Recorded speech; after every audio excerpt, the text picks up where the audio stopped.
Atenção! Vai começar agora uma teleaula de processos de fabricação do curso profissionalizante.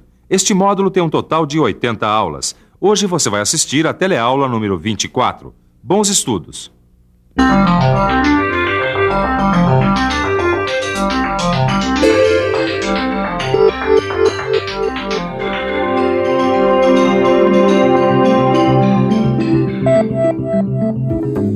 Na hora de consertar uma televisão, um técnico não precisa quebrar a cabeça se tiver nas mãos o esquema do circuito eletrônico do aparelho. E não é só o técnico de televisão que conta com este recurso, não. Na construção civil, por exemplo, as plantas são amigas inseparáveis dos engenheiros. O eletricista também é chegado no esquema. E na área mecânica não é diferente. No setor de manutenção de máquinas, o esquema de uma máquina que precisa de um reparo é uma verdadeira mão na roda. E no setor de produção, então, quando a gente tem que fazer uma peça? Aí só mesmo com um bom desenho técnico, como esse aqui que eu vou usar para fazer uma encomenda. É só seguir as instruções do desenho, pegar a matéria-prima, ir para a máquina e pôr mãos à obra, certo? Nem sempre é assim.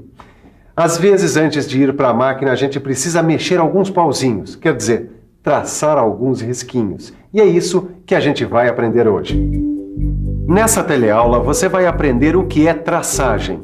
Vai ver suas aplicações, quais os instrumentos e materiais usados para a traçagem e quais as suas etapas.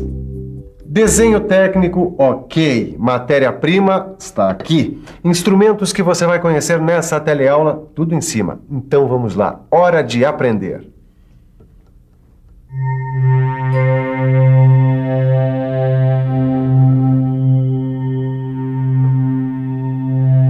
A gente tem aqui um conjunto mecânico que já é um velho conhecido nosso. O calço regulável.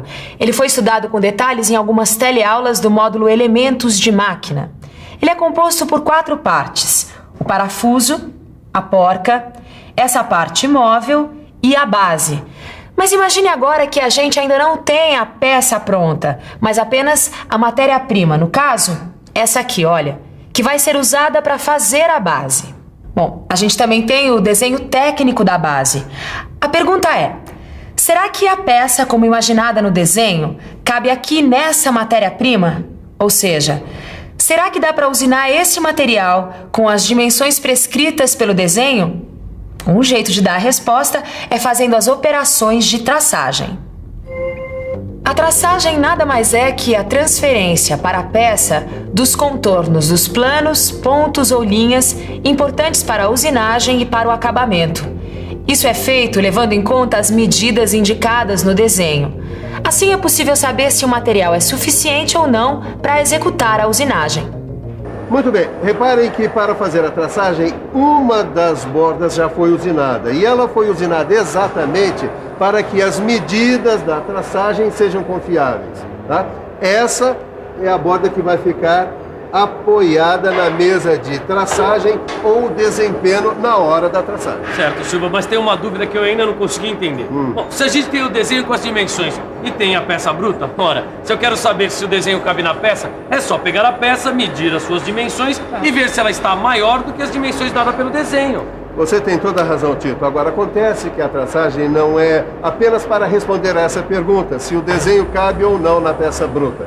Na realidade, a traçagem é apenas um guia visual para a usinagem. Como os principais elementos estão desenhados na peça, já é possível visualizar como vai ficar a peça pronta, prevenindo assim falhas ou erros de interpretação do desenho. E na própria usinagem, os traços facilitam e muito a vida do operador, funcionando quase como uma sinalização.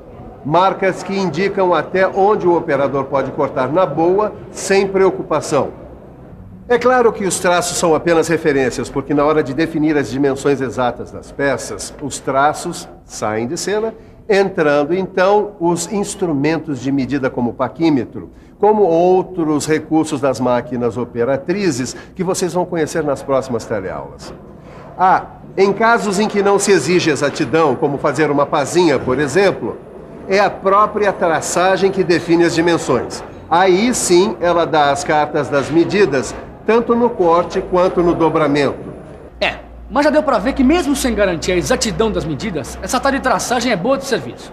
Responde se o desenho cabe ou não na peça bruta, ajuda a visualização da peça evitando erros de interpretação e ainda por cima funciona como um guia na hora da usinagem. Então vocês já estão prontos para aprender que a traçagem pode ser classificada em 2 tipos. Vamos ver primeiro a traçagem plana. Nesse caso, como o próprio nome diz, a traçagem se realiza em superfícies planas de chapas ou peças de pequena espessura. E tem também a traçagem no espaço.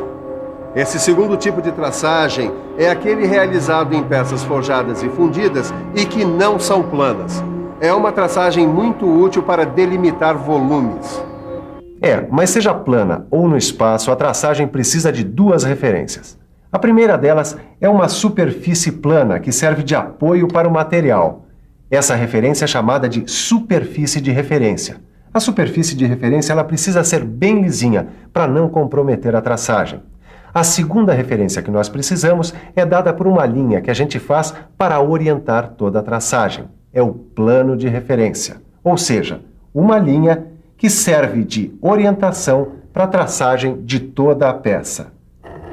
Agora sim, com o plano de referência e com a superfície de referência, nós já podemos desenhar aqui no material as linhas de contorno do desenho técnico. Mas tem alguns casos especiais.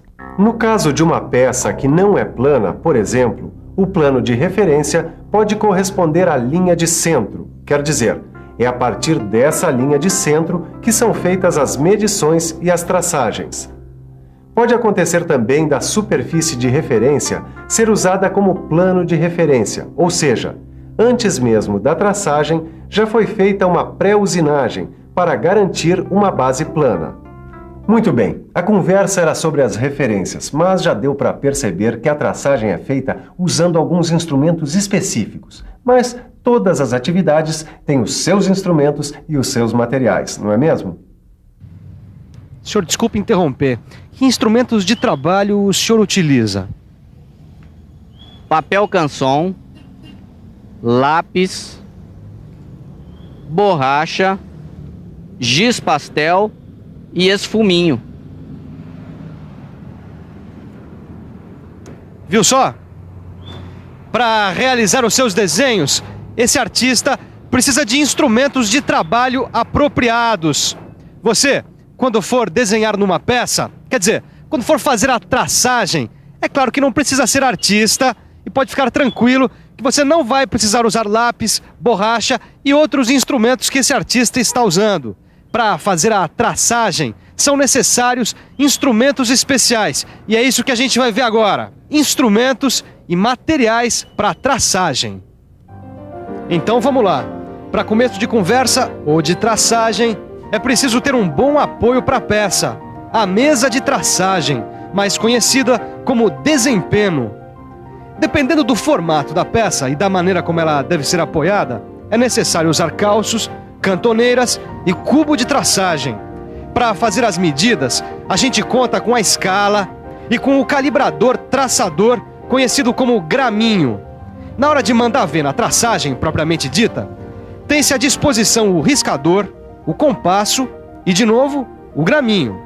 Para auxiliar a traçagem, quem mostra serviço é a régua, os esquadros de base, o esquadro de centrar, a suta, os tampões e os gabaritos. E, finalmente, para marcar, temos o punção e o martelo.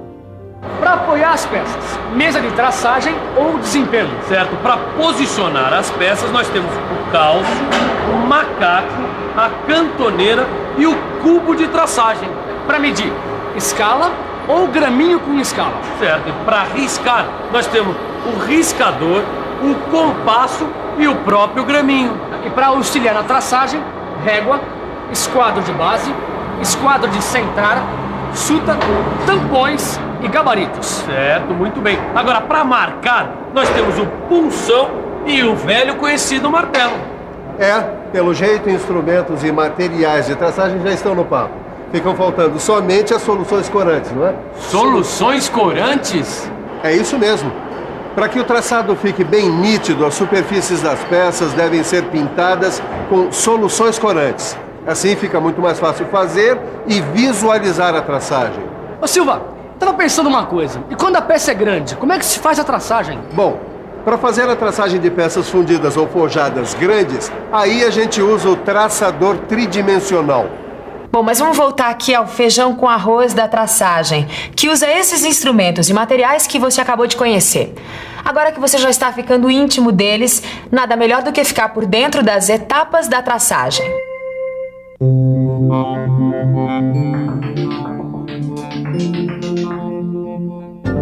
A primeira etapa é a limpeza das superfícies que vão ficar em contato, ou seja, a superfície do desempenho e da peça devem estar livres de qualquer tipo de sujeira, como pó, graxa e óleo. Atenção! A superfície da peça que vai ser apoiada deve ser bem plana e sem rebarbas. Se for necessário, ela deve passar antes por uma pré-usinagem. A etapa 2 é a preparação da superfície da peça, com a aplicação da solução corante mais adequada para melhor visualização dos traços. Na etapa seguinte, temos o posicionamento da peça sobre sua superfície de referência. Se a peça não tiver essa superfície, é só usar os calços, cantoneiras e apoios necessários. A quarta etapa consiste em preparar o graminho com a medida correta. E, finalmente, a quinta e última etapa dá conta da traçagem. Se o risco for paralelo ao desempenho, deve-se usar o próprio graminho, fazendo um traço nítido em um só sentido. Para traçar linhas perpendiculares, entra em ação o esquadro mais adequado. A suta resolve o caso de traçagem de linhas oblíquas, com a devida verificação do ângulo de inclinação. Para fazer raios ou arcos, é necessário primeiro colocar a ponta do punção na intersecção das linhas já traçadas. Depois de uma leve batidinha do martelo, confere-se a posição para ver se está bem posicionado. E depois, uma batida mais forte completa a marcação. Aí, é só usar o compasso para traçar, usando o ponto marcado como centro. E então, entenderam tudo? É mais ou menos, viu, Silvão? Eu acho que seria bom ver de novo para fixar melhor. Excelente ideia. Vamos ver de novo?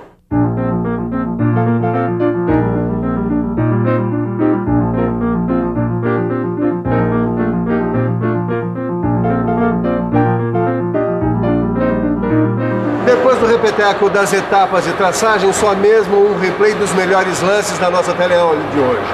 É isso aí, está na hora da revisão. E atenção, se liga aí que é a hora da revisão. Na teleaula de hoje, você aprendeu que entre o desenho técnico e a execução da peça, pode ser necessária uma etapa intermediária, a traçagem. Viu que a traçagem ajuda a responder se o material é ou não suficiente para a usinagem da peça. Facilita a visualização da peça, evitando erros de interpretação do desenho e, além disso, funciona como guia na hora da usinagem. Você aprendeu que a traçagem pode ser plana ou espacial e que as duas precisam considerar duas referências, a superfície de referência e o plano de referência. Conheceu os instrumentos e materiais da traçagem e viu, uma a uma, as 5 etapas da traçagem.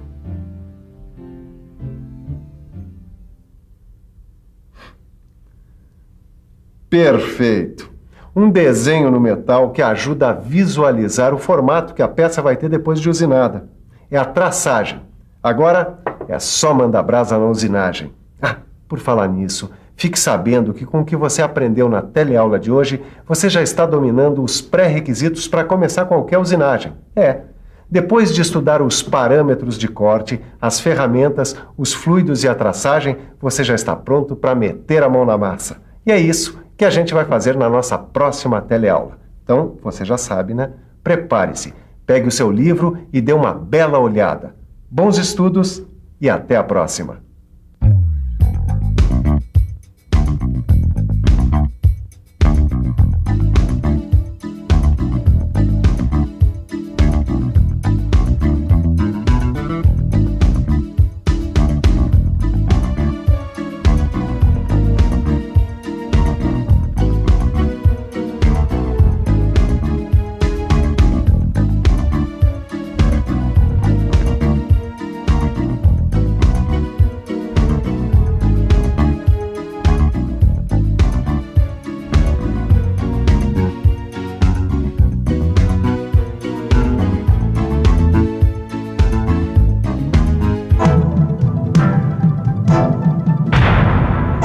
Telecurso 2000, um programa de educação do Sistema Fiesp e da Fundação Roberto Marinho.